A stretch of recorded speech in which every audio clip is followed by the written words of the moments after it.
भगवत कथा के आश्रम में रहने वाले जीव को ये 3 ताप का प्रभाव जीवन में पड़ने वाला नहीं है।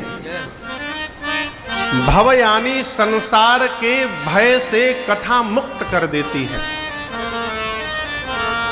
देखिए, जगत में फंसा हुआ जीव भयभीत रहता है और भगवान में लगा हुआ जीव भय से मुक्त रहता है। ये भक्त का स्वभाव है।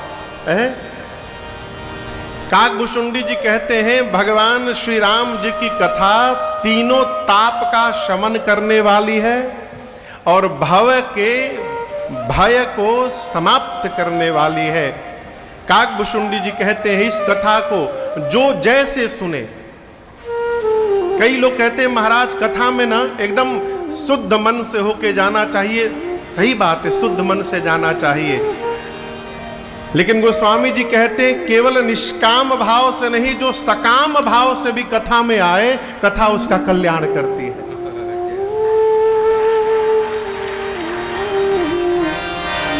भैया आप लोग यहां पर क्यों बैठे? आस्था से है अपने लोग? अच्छा, अगर कोई काम न हो तो उधर बैठ जाओ, काम न हो तो उधर बैठ जाओ, सामने इधर बैठ जाओ, इधर बैठ जाओ। हाँ हाँ, ये पानी का बोतल हटाइए सामने से।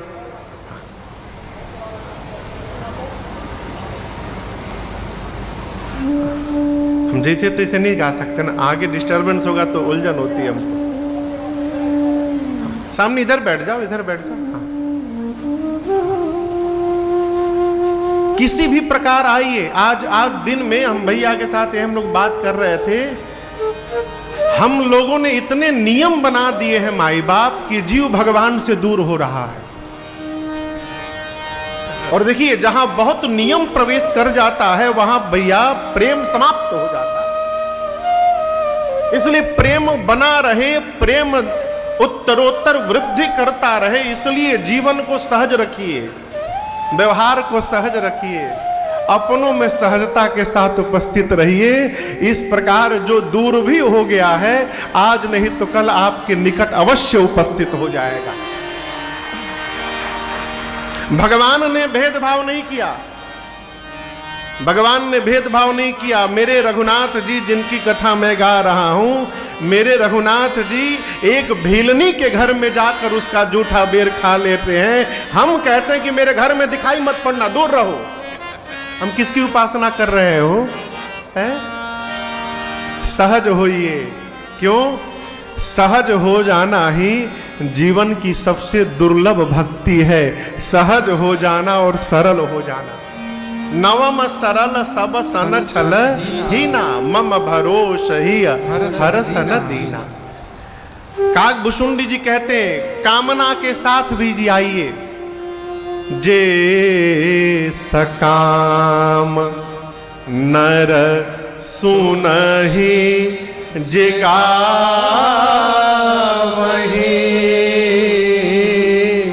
सुख संपत्ति नाना विधि पावहि।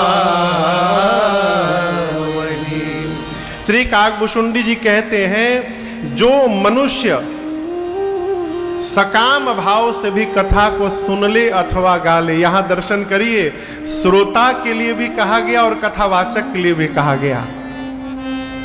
हम कथा सुना रहे हैं तो निष्काम भाव होकर बैठे हैं, भ्रम से दूर रहिएगा। हम भी भगवान से मना सकते, प्रभु स्वास्थ्य अनुकूल रखिएगा, प्रभु गले पे कृपा रखिएगा, हे प्रभु परिवार को सकुशल रखिएगा। ये क्या है? सकाम भाव से। जो कथावाचक कथा सुना रहे हैं, यदि वो भी सकाम भाव से सुना रहे हैं, अथवा जो श्रोता कथा श्रवण करने आए हैं वो भी सकाम भाव से आए हैं, परिणाम कथा सुनने के बाद सुख संपत्ति नाना विधि पावहि। वो जीवन में नाना प्रकार से, विभिन्न माध्यमों से निरंतर जीवन में सुख और संपत्ति को प्राप्त करता रहेगा, इसमें कोई संशय नहीं है। अब यहां समझिए सुख संपत्ति क्या है। सुख क्या है? हम जैसा सोचे वैसा हो गया, ये सुख नहीं है। मानव जीवन का सबसे बड़ा सुख क्या है? मनुष्य का शरीर प्राप्त करके और भगवान की कथा में उपस्थित होने का अवसर प्राप्त हो जाए, ये सबसे बड़ा सुख है। आपको सुंदरकांड में ले चलूं, श्री हनुमान जी महाराज का क्षेत्र है ये बुंदेलखंड। सुंदरकांड में एक राक्षसी है जिसका नाम है लंकिनी। क्या नाम है? लंकिनी। लंका के मेन गेट पर बैठी है। श्री हनुमान जी महाराज लंका में प्रवेश करने गए, लंकिनी ने श्री हनुमान जी महाराज को रोका। हनुमान जी ने खूब बढ़िया राम जी का प्रसादी दिया, उसको एक मुक्का मारा मुष्टिका, उसकी बुद्धि शुद्ध भई। वो राक्षसी कहती है हनुमान जी से, तात स्वर्ग अपवर्ग सुख धैर्य तुला एक अंग तुलनता ही सकल मिले जो सुख लव सत्संग। लंकिनी कहती है, हे हनुमान जी, स्वर्ग और मोक्ष का जो सुख है, स्वर्ग और मोक्ष के सुख को तराजू के एक पलड़े पर रख दीजिए।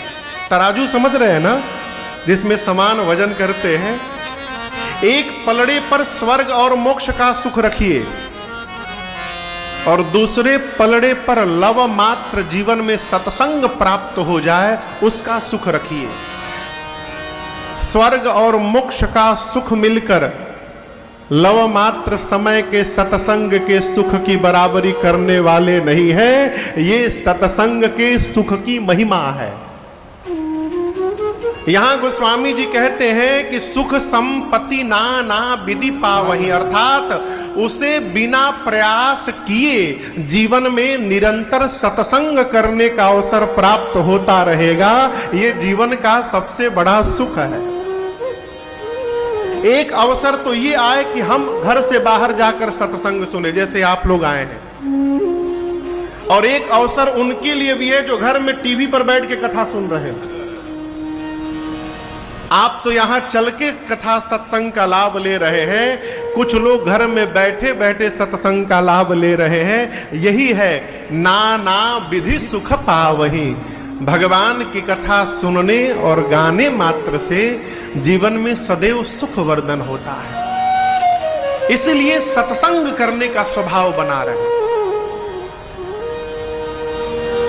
हमारे भारत में श्रीधाम हरिद्वार में एक गीता कुटीर है। वहां एक बड़े अद्भुत महापुरुष में प्रातः स्मरणीय पूज्य गीतानंद जी महाराज, अब तो नहीं रहे, वो कहते हैं जीवन में स्वभाव बनाए। क्या? अरे सत्संगति से प्यार करना सीखो जी, और इस जीवन का उद्धार करना सीखो जी। सत्संगति से प्यार करना सीखो जी, जीवन का उद्धार करना सीखो जी। प्यारे सत्संगति से प्यार करना सीखो जी, जीवन का उद्धार